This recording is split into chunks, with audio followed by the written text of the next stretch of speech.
C. Joseph Vijay எனும் நான்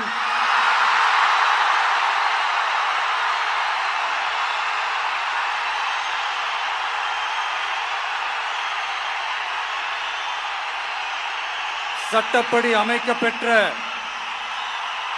இந்திய அரசியல் அமைப்பின்பால் உண்மையான நம்பிக்கையும் மாறா பற்றும் கொண்டிருப்பேன் என்றும்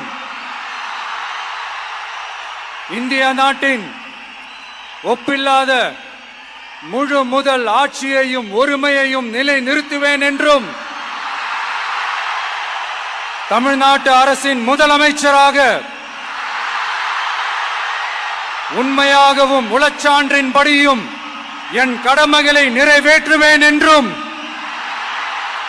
அரசியல் அமைப்பிற்கும் சட்டத்திற்கும் இணங்க அச்சமும் ஒருதலை சார்பும் இன்றி விருப்பு வெறுப்பை விலக்கி பலதரப்பட்ட மக்கள் அனைவருக்கும் நேர்மையானதை செய்வேன் என்றும் ஆண்டவன் மீது ஆணையிட்டு உறுதிமொழிகிறேன்.